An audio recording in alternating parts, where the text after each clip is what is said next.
मागील 3 वर्षांची बिलं प्रलंबित, ठेकेदार आर्थिक संकटात, कर्जत तालुका ठेकेदार संघटनेचा आमरण उपोषणाचा इशारा।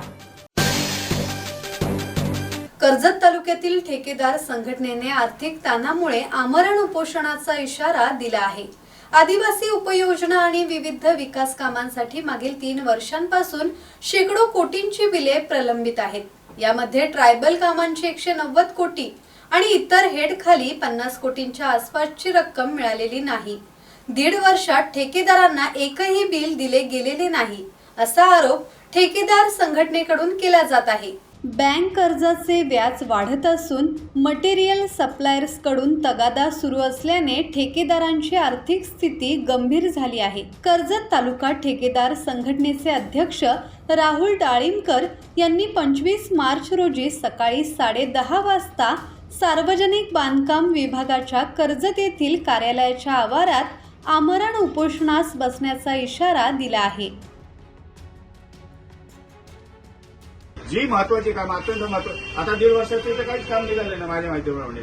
आता मी स्वतः अध्यक्ष, काही जी महत्वाची कामं आहेत ती जी बजेटेड आहेत, की ज्यांना काय आहे प्रोव्हिजन, अशी कामं सरकारने आता काढलेली आहेत। आणि माझी विनंती की तुम्ही कामं काढूच नका। ज्या गोष्टींना प्रोव्हिजन आहे, जी महत्वाची विषय आहेत तेवढेच घ्या। आता वेळी ना आम्हाला 5 वर्ष काम भेटलं तरी चालेल, या 2-3 वर्षामध्ये आम्ही म्हणत ना की एकाच वेळी आम्हाला पटकन सगळे आमचे पैसे द्या, पण जसे जमल प्रत्येक 3 महिन्यात जे आमची एलओसी येते त्या एलओसीला काही नाही काय 10%, 15%, 20% देऊन आम्हाला मोकळा करायचा प्रयत्न करा। ही सरकारला माझी विनंती। सरकार तुमच्या पाठीशी आहे की नाही तो पुढचा भाग। आई जसं मुलाला एखादा जन्मजात मुलगा असतं की पटकन त्याला जी प्रचंड रडायला लागते तर ती त्याला दूध पाजायला घेते, माहिती सांगतो। हे सरकार काय तुम्हाला लगेच उठून दूध पाजणार नाहीये, तर त्यांना दूध पाजवायचं असेल तर त्यांच्याविरुद्ध तुम्हाला तीव्र आंदोलन हे छेडावंच लागेल, असं माझं व्यक्तिगत मत आहे। राहिला आपले कोणी पक्षीय टीका मी काय कोणावरती करणार नाही। कोणाचं सरकार आहे, फक्त भाजपच्या आमदारांच्या याला फक्त पैसे मिळतात, तिने मिळतात। मी काय असेल ते।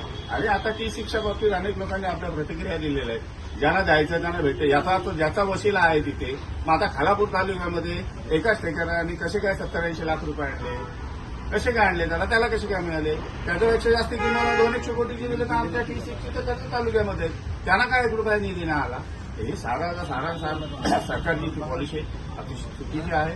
प्रत्येक बरे विरोधी पक्षाचा आमदार असू द्या, सत्ताधारी पक्षाचा असू द्या, अन्य कोणाचा असू द्या, निधी वितरित करताना प्रत्येकाला त्यांनी मापामध्ये तोललं पाहिजे। हा सत्ताधारी आहे, तो विरोधी पक्षाचा आहे म्हणून फंडिंग द्यायचं नाही, ही जी भावना सरकारने याच्यामध्ये बदल केला पाहिजे असं मला वाटतं। सर्व ठेकेदार बंधूंना आपल्याला जो महाराष्ट्र शासनाने जो ट्रायबलचा म्हणजे T6चा जो निधी वितरित करण्याचा आपल्या सर्वांच्या ध्यानात आलं। रायगड जिल्ह्याला मुळात प्राधान्य कमी दिलं, देताना 4 कोटी रुपये दिले। त्यातही जिथं बीजेपीचे आमदार आहेत तिथंच ती रक्कम दिली गेली, परंतु कर्जत आणि ठराविक ठिकाणी आज कर्जतमध्ये पूर्ण 50% आदिवासी भाग असला, 3 जिल्हा परिषद मेंबर, पंचायत समिती आदिवासी, सगळे आदिवासी समाज असून सुद्धा ट्रायबलवर जो अन्याय येणाऱ्या या बीजेपी सरकारने केला, कारण का इथं बीजेपीचा आमदार नसल्यामुळे इथं निधी दिला नाही असं माझं मत वैयक्तिक आहे। आणि तसं वैयक्तिक म्हणण्यापेक्षा मी गोंदिया, यवतमाळ सगळीकडे जिथं बीजेपीची सत्ता आहे तिथंच फक्त बीजेपीला ट्रायबलला निधी देण्यात आलेला आहे। आणि तोही अमाऊंट 1 कोटीचं काम असेल तर काही ठिकाणी 75 लाख दिलेत, काही ठिकाणी 50 लाख दिलेत। आणि आम्हाला कर्जतला कुठल्याही कामाला म्हणजे जे 150-200 कोटीची कामं आहेत त्यातली 100-125 कोटीची काम बिलं ऑलरेडी डिव्हिजनला पडलेली आहेत, पण कुठल्याही प्रकारचा 1 रुपयाचा निधी कर्जत मतदारसंघाला दिला। शेजारच्या तालुक्यामध्ये बीजेपीचा म्हणजे बादली साहेब असतील त्यांच्या मतदारसंघामध्ये 70-65 लाख रुपये तेही ट्रायबलला निधी दिला, परंतु इथंशी कुठल्याही प्रकारचा निधी न दिल्यामुळं आम्ही काय समजायचं।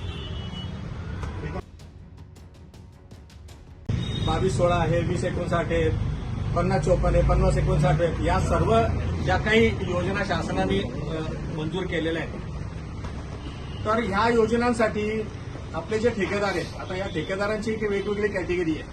म्हणजे कोण करोडपती आहेत, कोण तळागाळातलं काम करणार आहे, कोण साहेबांचा आहे, कोण दलालीवर काम करणार आहे, कोण कमिशनवर काम करणार आहे, पण तो ठेकेदार आहे। काही लोकांकडे पैसे असतील ते काम करू शकतात, काही लोकांकडे पैसे नाहीत, पोटाचे मारलेले आहेत, म्हणजे पोटासाठी ज्यांना नोकऱ्या नाहीत ते कर्ज काढतात, कोणाकडनं उसने घेतात। उसने घेणं म्हणजे डायरेक्ट पैसे घेणं नाहीये, खडी कोणाकडनं उसने घ्यायची, सिमेंट कोणाकडनं उसने घ्यायचं, कॉन्क्रीट कोणाकडनं उसने घ्यायचं, डांबराचं हे घ्यायचं ना, तो बोजा डोक्यावर करायचा आणि काम करायचं. ही विकास कामं, जी कामं तालुक्यात, जिल्ह्यात, देशात, राज्यात होतात, ही विकास कामं माझं स्पष्ट मत आहे की या ठेकेदारांच्या पैशातून होतात. यांनी पैसे अडकवल्याशिवाय कुठलंही विकास काम होत नाही. पण नावं मात्र त्या भागातल्या लोकप्रतिनिधींचं तर मी एवढा विकास काम केला आणि मी तेवढा विकास काम केला. या ठेकेदाराला ते पैसे मिळाले नाहीत तर त्याला जिवंत राहणं आता याच्या पुढे शक्य होणार नाही. जशी शेतकऱ्यांची अवस्था आहे तशी तुमची माझी अवस्था होणार आहे. ठेकेदारांनी आमदार महेंद्र थोरवे यांच्याकडे निधी लवकर मिळावा म्हणून निवेदन सादर केले असून आमदारांनी वैयक्तिक लक्ष देऊन उपाययोजना करण्याचे आवाहन करण्यात आले आहे. ब्युरो रिपोर्ट, संवाद मराठी लाईव्ह, कर्जत.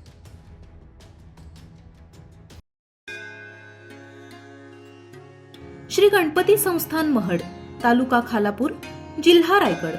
श्री वरद विनायकाच्या भक्तांसाठी भक्त निवासाची सोय, स्वच्छता आणि 24 तास गरम पाणी, सीसीटीव्हीची नजर.